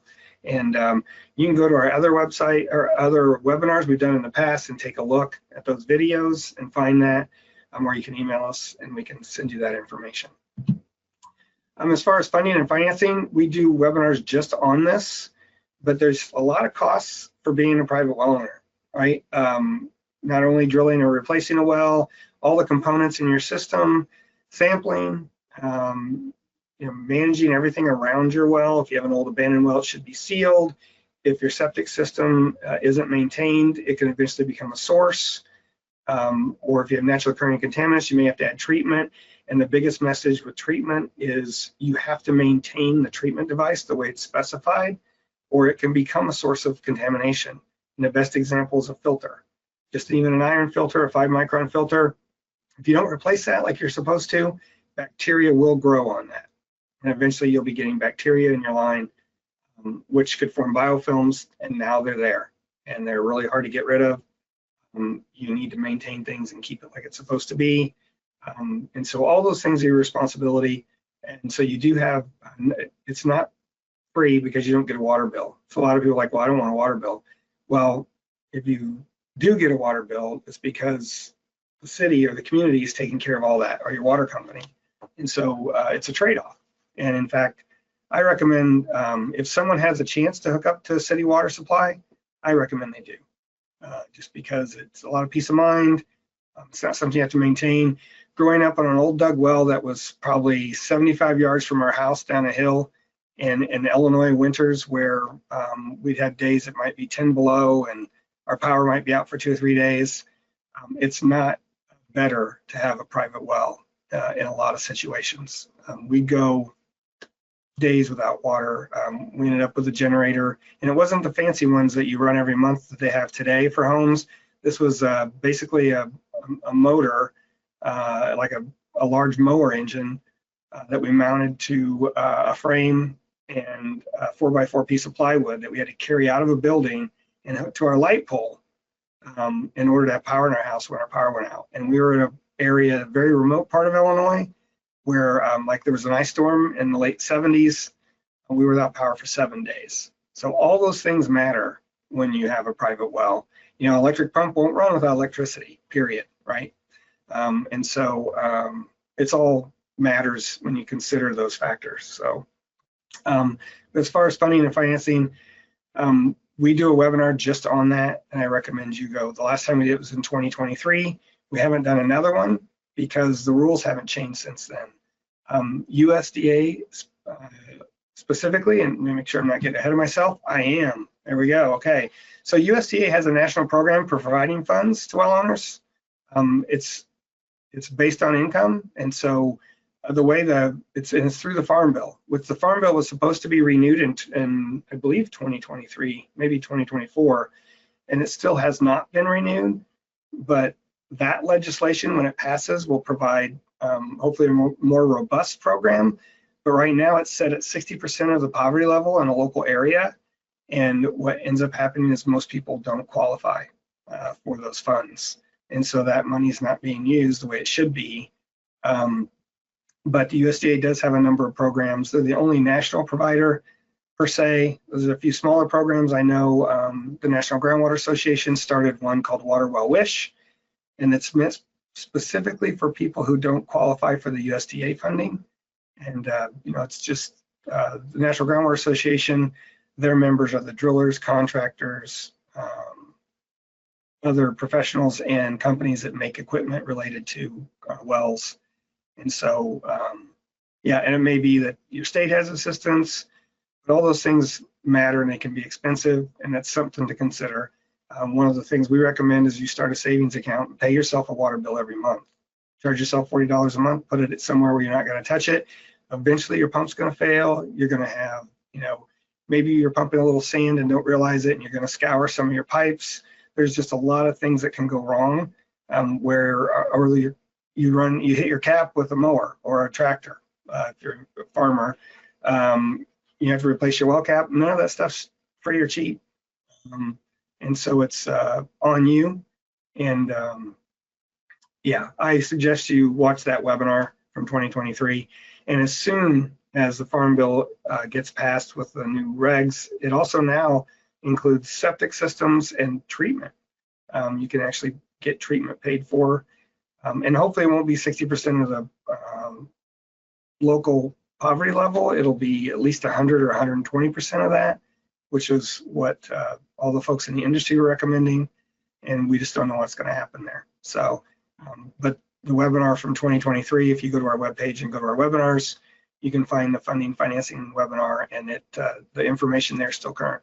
So that's really all I want to say there, I guess. Yeah, so this is, and Dolores and Andrea are both from USDA. We actually had them on as speakers to talk about the first half of that webinar is really just about them and the programs they offer. And then the rest of it was about more local or state things like, you know, I mentioned the grants program that Iowa has for their counties to provide cost sharing and for not only for taking samples or getting water samples done, but also for repairs, abandoning wells, a lot of other things. So, and it's all in that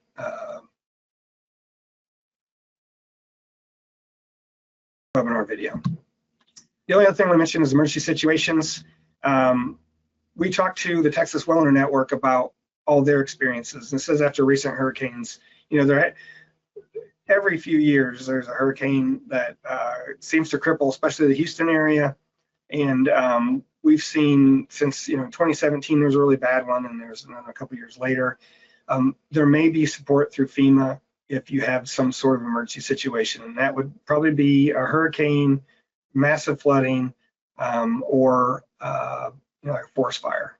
And so the states may have some things in place, and FEMA's kind of a mess right now, and what they can and can't fund, and yeah, our federal government's kind of I'm not sure where things stand, to be honest, but it's not business as usual there. I know we do a fair amount of work for FEMA, and right now it looks like that could all go away, which is unfortunate because when there's a large disaster, there's a lot of folks with need, and if there isn't a safety net in place, it can really be a problem. So, but those are your options in that respect, and that's enough said, I think, about that. So I do want to talk about the private well class before we go any further. As I mentioned, it's 10 lessons. You sign up with your email. It sends you an email once a week with an attachment that's a PDF. It's really, what can I do to help private well owners understand their wells and water? This is it. It's like a well owner 101, and it will help you understand as a well owner all the basics about your well, how to take care of it, what the common problems are, what treatment things are going on, all that stuff. And it'll certainly help you whenever you have an issue with those basic questions that you maybe never thought about, because your water, you've always just turned on your well or your faucet and it's always worked. And I say that like, well, how would I not know? I've had, over the last 20 years or so, I can't tell you, probably at least 10 or 20 water operators that run a small water utility, usually a small rural town, who've said that they've had people call them saying, hey, I don't have any water. And it turns out they're on a private well and not on the city's water supply. And so how a well owner doesn't know they have a private well, that's not, yeah, I don't even know how to answer that, but it does happen. And so it's important to understand the basics of your well and what's available. And so that's what we try to do, is provide all those basics, as well as help people answer questions that are specific to their problem. And we put all of this stuff online. The webinar we're doing today is being recorded. It'll be on our website within a week, and our YouTube channel. And you can see all of the webinars we've ever done, which is getting close probably to 140 or so over the last 10 or 11 years. And so it's all there for people to review and look at if they're interested. This is our webpage. We just redid it, and now it's just, yeah, it hasn't been redone for a number of years, and it just looks much more spiff, is what I'll say. It's just privatewellclass.org. There's a button there that says visit our help center. A lot of folks contact us because they have a problem or they want a sample. And so EPA has allowed us to develop this help center. We have 2 staff that work on it every day. We answer questions, we get emails, we have a knowledge base that's a series of over 150 articles that the title of the article is the question, and the body of the article is the answer. And so it's really changed the type of questions we get, because people can go to our help center and find out more basic information there. And again, without having to talk to anybody. If you're going to take the class, you can see towards the bottom of the page here, it says ready to learn more. The private well class is a 10-week free email class, blah, blah, blah. There's a button a little lower that takes you to the enroll in class page, explains what you're going to get out of it. Again, it's all free. You're on your own. It's self-paced. Again, it's a PDF. You're on your own to read it. And for people who don't want to learn, they're like, oh, my water's fine. We're not going to reach those people in the first place. I know too many people like that. And when they have a problem, they'll call us. And that's unfortunate, because if people were proactive, they may not have those problems in the first place. And then when you click on the button to actually enroll, it brings up this page. And this is just a function of the software we use. We have to use their form, but you can sign up. We just ask for your name, your email address, and when you click on location, it asks you what state you're in. And really that's only there so that we can show the folks that fund us that we are actually serving people all over the country, which is an important part of this EPA funding that we get. So yeah, we have a newsletter for professionals. We also do a lot with decentralized wastewater, which is septic systems or on-site systems. And yeah, we can give you that stuff as well. There is a version of our class in Spanish. We're fortunate to be at a world-class research university that has students from all over the world. We had a PhD student from Colombia who was on a Fulbright scholarship, so he had no teaching responsibilities, who was frustrated by the poor translation of a lot of documents from like EPA and other groups into Spanish. So he took it under, he took our class and redid the entire thing on his own in Spanish for us, including the figures. Like this first figure 1 comes from the Minnesota Department of Health, one of their handbooks, and he redid it all. He's a very sharp young man, and so this is part of lesson 1, and it's the first page, I believe, but it's all in Spanish.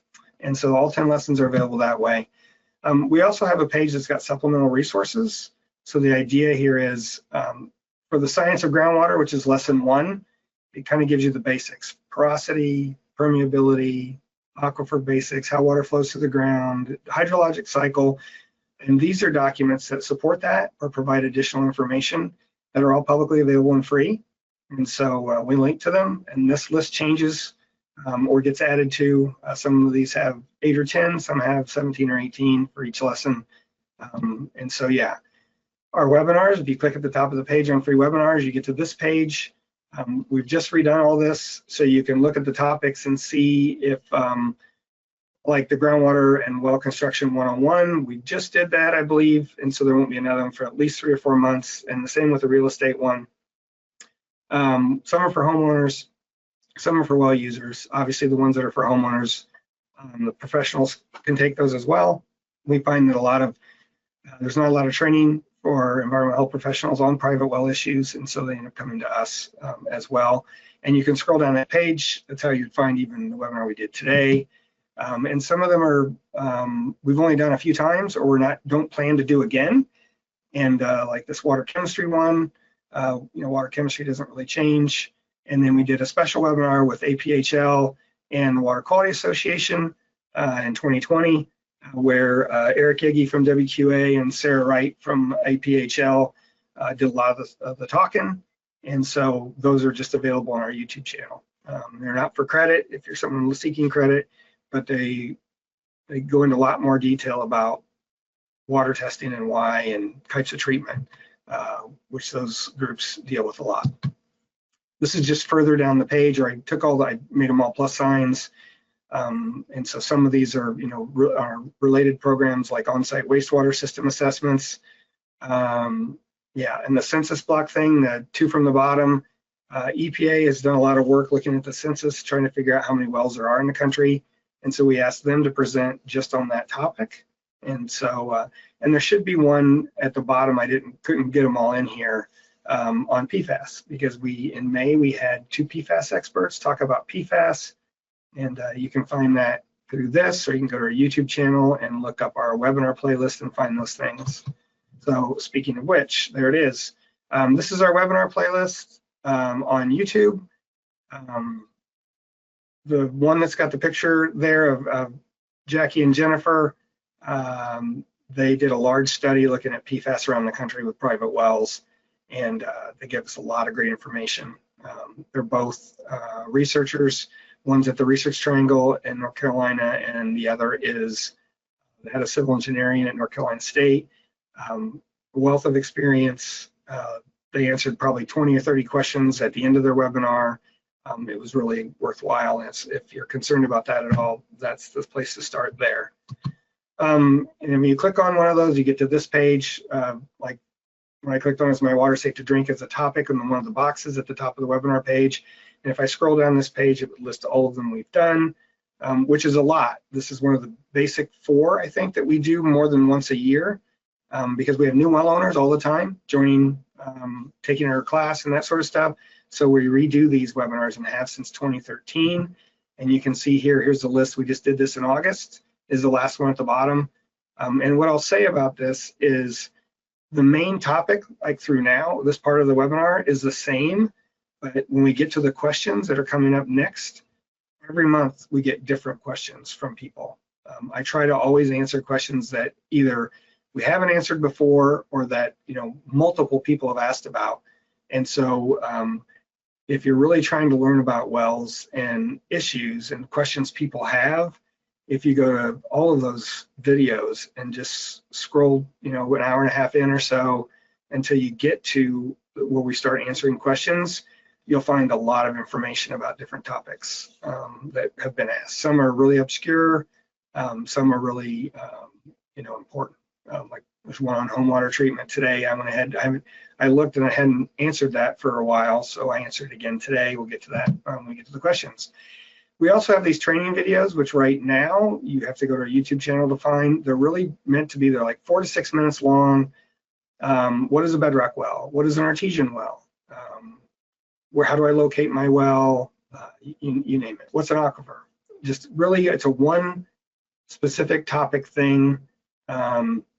What to do after a fire? What to do after a flood? There's 20 of those, and you know, scroll through those. If you really have a question about those things, it gives you all the basics of what's there. And these were done early in our program. You can see that they're mostly 10 years old.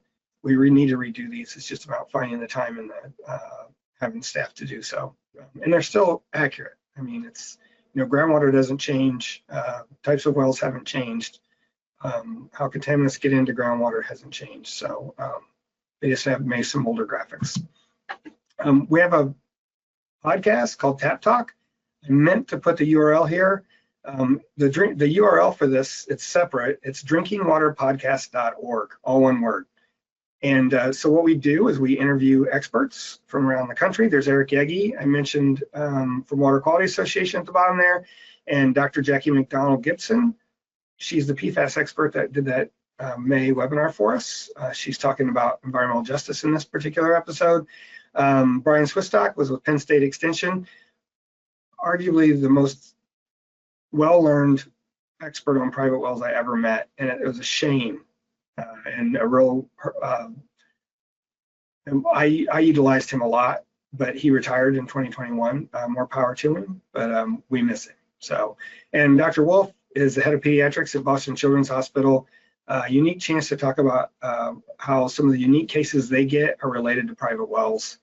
So yeah, we've, and there's a lot more. Now we're up to 72 videos, or 72 episodes. We've had 6 seasons, or 5 seasons, maybe 6 seasons. And if you just go to drinkingwaterpodcast.org, some are related to private wells, some are more on the drinking water side for small communities, and a couple are related to more to septic or wastewater issues. They're all interesting. They're all people who either can talk about a national topic or are a national player in some way in the water industry. Yeah, we're very fortunate to have a lot of contacts and bring in people that have some really interesting stories to tell. Like, yeah, and you know, this last season, just a few weeks ago, we had 2 episodes on biofilms. And if you don't understand biofilms very well, what I can tell you is any home on a private well that doesn't have treatment likely has biofilms in their pipes, and how thick those are, how, you know, all the things that are related to whether they cause an issue or not, because they can be there and not cause a problem. It's all interesting dynamics, and you know, they harbor things like Legionella or other bacteria. We're in the middle of all that doing some research as well, but we had these folks on who are experts in that particular area. Oh, I did not change the slide. So the hotline and help center. This is the way our website used to look on the bottom here. I forgot to change that. But you know, I showed you earlier, it says visit the help center. You click on that and it takes you to a different website, which I think I have on the next slide. But Sally and Aaron run that, manage all of that, and have developed a lot of the resources there. But you can call us, email us, chat with us, and our chat bot we have actually uses only the material we put in to this knowledge base to answer your questions, and it does a tremendous job because it's not searching the internet and coming up with some random answer that doesn't make any sense like we see with our current AI on our Internet Explorers and Google stuff. So, but when you go to that page, it comes up like this.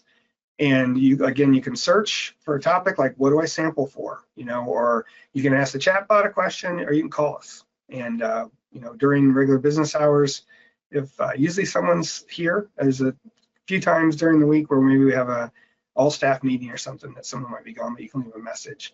And or you can search these articles yourself, like on water quality. There's 33 different articles. Each one is about a specific thing. But we were talking about emergency response earlier.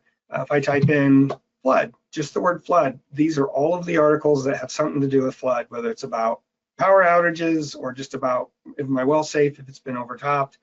And if I click on that, it takes me to an article we have, including one of those help videos. I mentioned the 20 videos, is my well safe after a flood? You can watch that, you can read the material here, and then if you still have questions, you can email us or call us, and we'll try to get you more information. So overall, the idea behind our program is to do these things. It's to help well owners and give them targeted information about why their well is important and they need to understand it, and also then how to protect themselves and their family from risk. Because you really do need to understand how your well works. You need to know what material is important for doing that, and you also need to know what you can do as a well owner to protect yourself and make sure that your water is safe to drink, whether that's adding treatment if it needs it, testing. There's many places where if you test every few years and do the coliform and nitrate every year, that's all you have to do. There is no contaminants in your well. Your water's fine, your drinking water's fine. Natural groundwater in a lot of cases is that way. And so it's worth it. And if you have to add treatment, you do. Sometimes it's not even because it's a health risk. We've had places in Illinois where there's so much iron in the water, as soon as you bring it up, all that iron forms iron oxide, and we're not talking about a little staining here and there. We're talking about caking your pipes and reducing the flow, and in some cases almost shutting the flow off because a 2-inch pipe or a 1-inch, 1.5-inch pipe may have so much iron scale built up on the inside of it that over time it basically can't flow. And so in those cases, you have to remove the iron before it gets into your home. And so there's all kinds of reasons. So we've got 20 minutes to do the questions, which will probably take most of that. And then again, if you have any questions that don't come up or that you haven't asked in advance, you can go to the question box, or if there's a chat box on your GoToWebinar window, and you can type them in there. And we will pull them up at the end and answer your questions. So, and Katie's monitoring that. So first question, best point of entry well water filtration systems.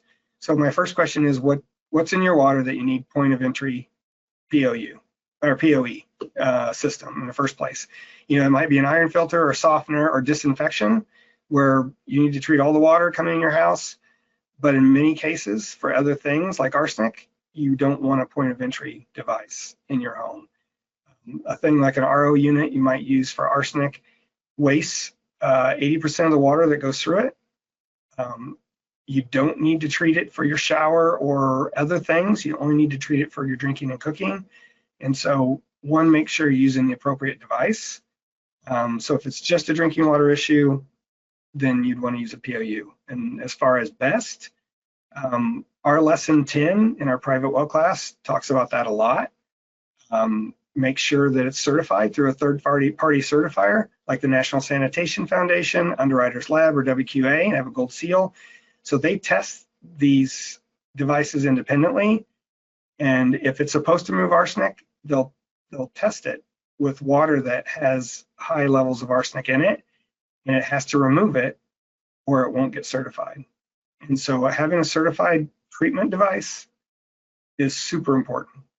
When you go, like if you go look at RO units, you can probably find them from, and this is just POU.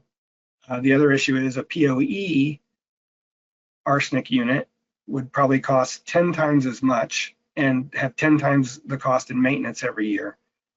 Instead of $500, it might be $5,000, and the maintenance, instead of being 1 or 200, maybe 1 or 2,000. And it's a waste if you do that for arsenic. That's all I can say. I asked the Minnesota Health Department, if a well has 150 ppb of arsenic, is that going to be a risk dermally, or if you inhale it in the shower, or any of those things? And the answer is no. It's a risk if you drink it. So don't put it on in your whole home. That's the message there. And so, yeah, really the generic advice is make sure that it's a device that's been certified by a third-party certifier. And if you have any questions about that, once you've done your research and have picked out several or whatever, we'd be glad to review those. But we're not in the business of as I said before, we don't really provide a specific company's device. It's just not part of what we do. And there are, the WQA, the Water Quality Association, does have a certificate program for dealers and installers and stuff of treatment devices. It includes a lot of ethics stuff. I would also encourage you, if you're going to have treatment installed, you find someone on their list that's went through that training, because it just gives you a little more, just like state of Pennsylvania doesn't regulate well drillers. They say you have to have a license, but you and I can both go on their website, pay $60 and be a licensed driller in Pennsylvania with no training, no continuing education requirement or anything. So like everything else, knowing that what's happened in Pennsylvania is there's a few local jurisdictions that now pass their own rules and require a driller to be a master driller through the National Groundwater Association. It's a certificate, doesn't have any weight otherwise, but it means that they've shown their proficiency at being a well driller. And the same way with this,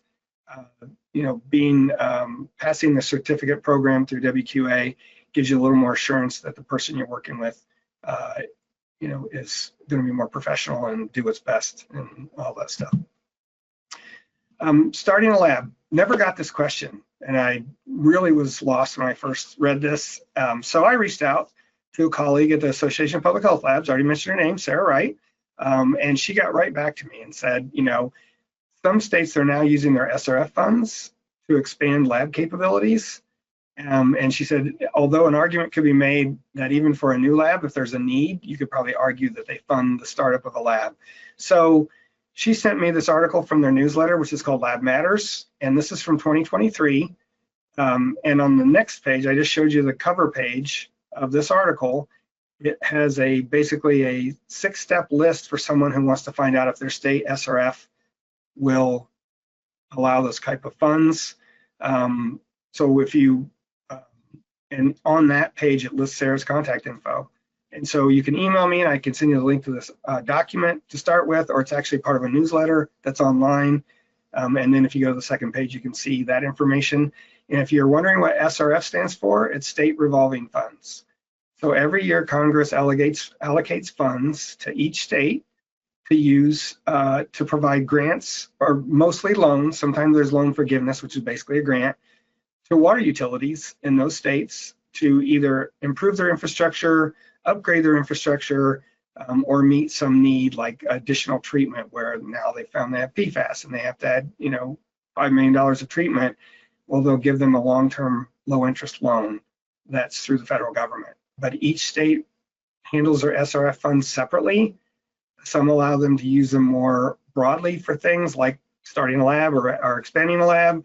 Some will not. And I know that's your state primacy agency, which is the agency that regulates all the community water supplies in your state. Like in Illinois, that's IEPA. I already mentioned a list like this earlier. In Missouri, it's DNR. Wisconsin, it's DNR. Minnesota, New York, it's the health department. And we can help you with that information too, who the contact is, but you should be able to look it up and find it. But what we can do is provide you the link to that article, because it's really, as I thought about this, I can think of a lot of people that would like to know this fact, and whether it's capable right now, it should be, She felt like it hadn't changed, and so there was probably states where this could be done. But I can think of a lot of counties that may have a small lab or local health districts that have a small lab, and this may be an opportunity for you if you want to get into PFAS testing or some other type of testing that's unique to your area.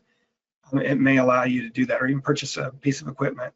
And so I don't know those details, but it's really promising. I was really surprised when she came back with a positive response, I'll be honest, because there just aren't those resources typically available. And so I'd be glad to talk to anyone who's interested. I know I plan to talk to our lab about this just so they know, and I don't know if it'll benefit them or not, but yeah, it's actually encouraging, which I was very pleasantly surprised. Need specific names of people and entities in Texas where I can ask questions about drinking water. So I want to say that generally, when someone asks questions about their location, I don't answer it. There's a national audience here. It's not really relevant to a lot of people. I know someone asked about their county, and so I typically don't answer those questions. You can reach out to us separately through our help center, which I included the link down here below. It's just help@privatewellclass.org, and we can try to help you with a more specific question. But because this actually is relevant to everyone, I went ahead and wanted to mention this. So for Texas, I'd start two places: the Texas Well Owner Network it's at Texas A&M University Extension, and Joel Pigg is the person who manages that program and goes out and does webinars, or does workshops around the state. They also can collect water samples. I think it's a small fee, but they basically have two types of classes they offer to well owners, and they just kind of are a traveling show. They move around the state. Texas is so big and has so many counties. The other group is Communities Unlimited. They're the RCAP region that covers Texas. And Brett Capps is the lead right now for that. And a good guy. I met him in May when they came up for our private well conference. But they do the well assessment. It may include a water sample. They have developed by doing this work and meeting with different well owners and seeing all the different types of wells there are and all that sort of stuff. You don't have a choice to become more experienced in this field. And so that's the other person I would consider reaching out to. And if you just Google Communities Unlimited and RCAP, their site will come up, and then they have a private well page that either has a form or has an email address that you can reach out to. Yeah, and if you ask for if you email us and ask for assessment, or you go to our private or to our help center and ask about doing an assessment, if you're in Texas, we would email that. We would forward that to Brett Capps, and he would contact you about doing the assessment. So that's kind of the way that works.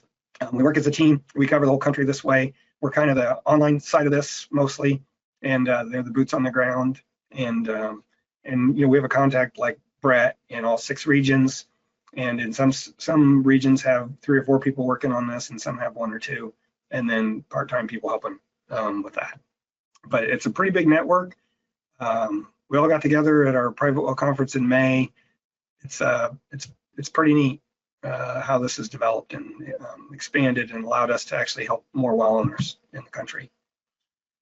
We'd like to better understand the types of contractors well owners should reach out to, so plumbers, well companies, and septic companies. This is a great question, and I'm almost certain we don't have this on our help center on our articles. So it's actually way too long to answer here, I'll be honest, because we could really get into the differences, but I'm going to ask Sally and Aaron, by way of being on this today, to develop a good answer and put it in our articles that are on our help center, and we'll get that added, and it'll be much more comprehensive and give you all the information you need. Some general comments though: every state regulates these folks differently.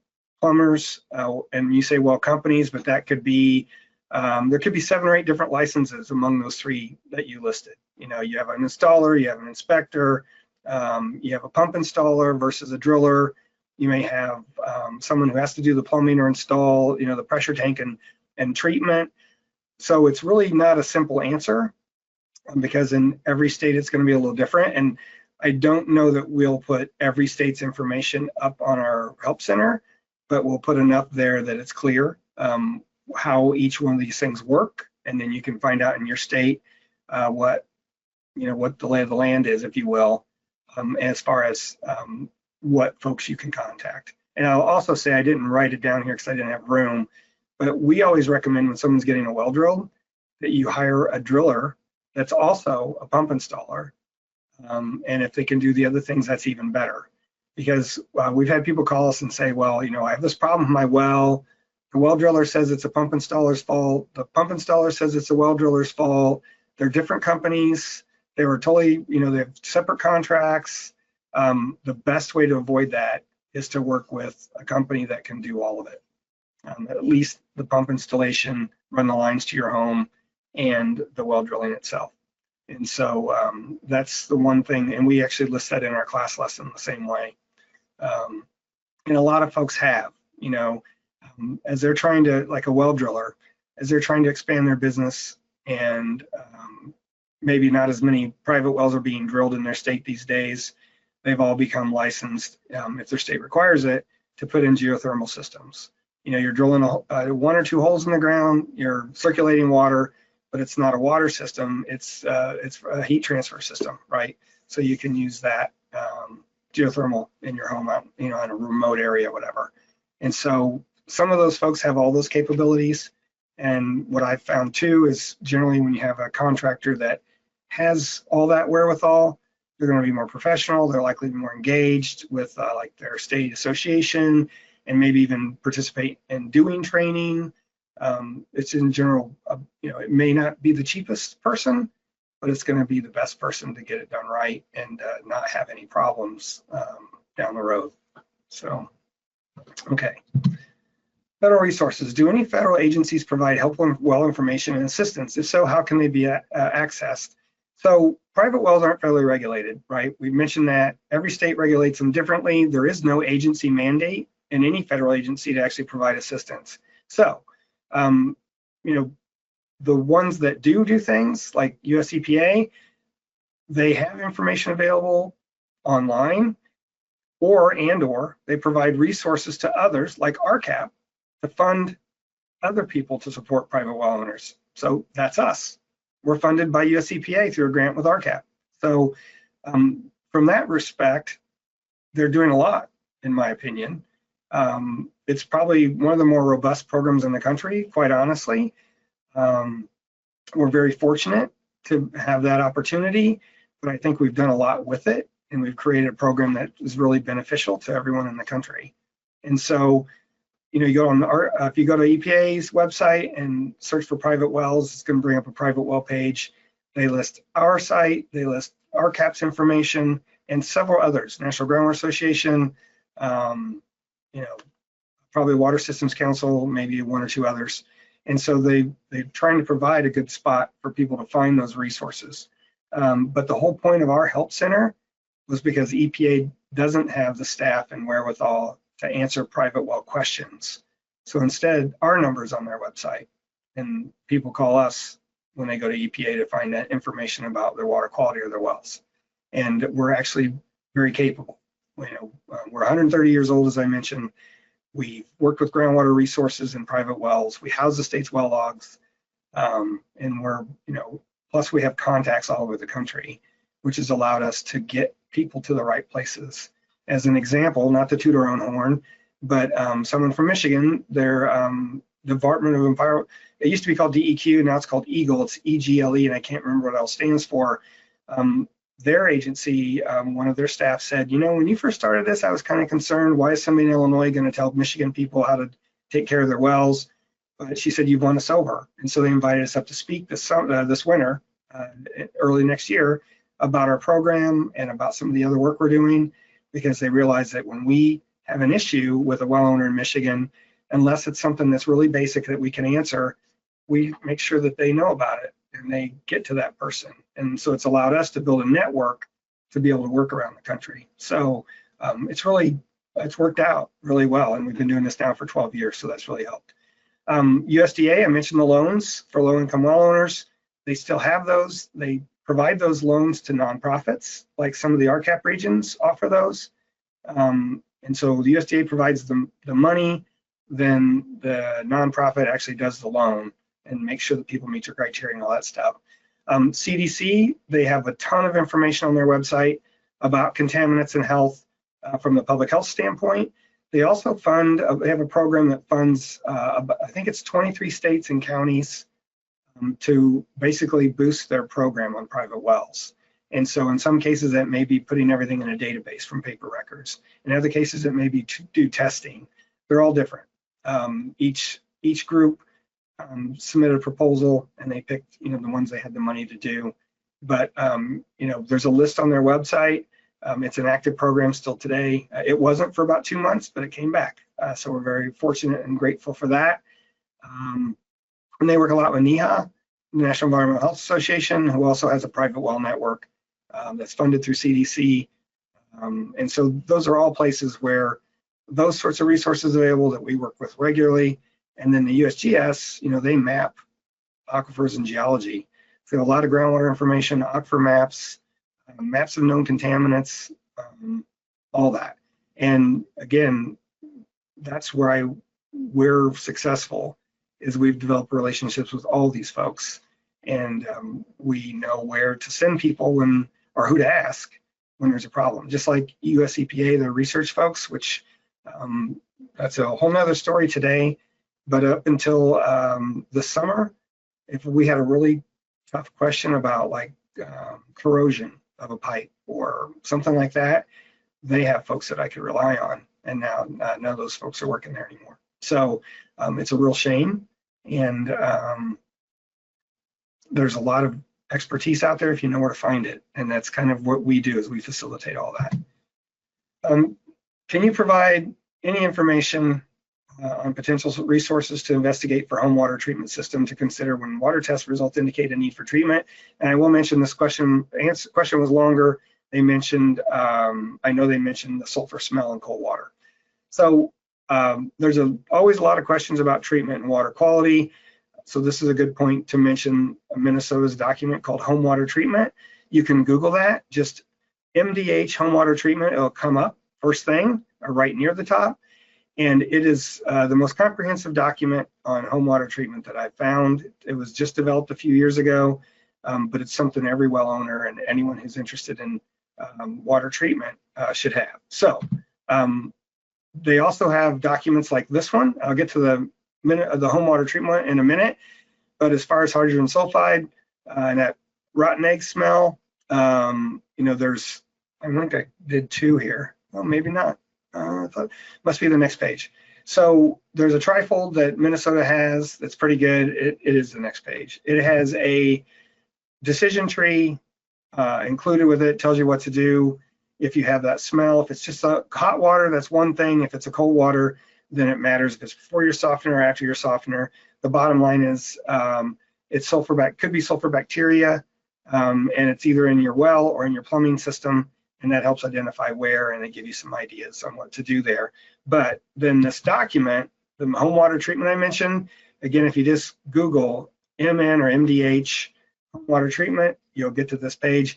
Like, it lists for water treatment options, it's got all 3 of those certified groups I mentioned: National Sanitation Foundation, Underwriters Lab, and Water Quality Association. Why you should use those, there's links there. And again, this is a PDF, but it also has, it lists what your problem is. This person that asked the question was talking about hydrogen sulfide and the sulfur smell and iron and one other thing. But if I highlight those, you can see what kinds of treatment might work on that. And then as I go to some of those, like aeration and filtration, it tells you what it costs. It's got to be a point of entry system in this case for that. If it's absorptive media, you have costs for point of use versus point of entry. And it tells you what it eliminates and what kinds of things it works on, what the pros and cons are, and a description of what it is. So for instance, here, for a carbon filter, initially it can be a very small cost, depending on if it's a GAC filter. But if you're going to do a whole house, now you're looking at a different thing altogether, and it depends on what you need. And understanding that is important before you decide whether to go POU or POE. And then I want to mention RO again. As I mentioned before, it wastes a lot of water. And for an initial system, the list range from 300 to 1,500 versus a whole house system is $5,000 to $12,000. But RO removes a lot of things. But the one thing I haven't mentioned is some people will just go get an RO unit and put it on their tap because they think they're being safe. There's no reason to add any treatment unless you've sampled your well and you know what the water quality is and you actually need it. There's no reason to add that otherwise. Yeah. So as far as any detailed questions or those that I didn't get to today, again, click on visit our help center at privatewellclass.org and they can help you there. I see no questions from the folks in attendance here. So it is 3 o'clock, and since we have no questions, thanks for attending. All right.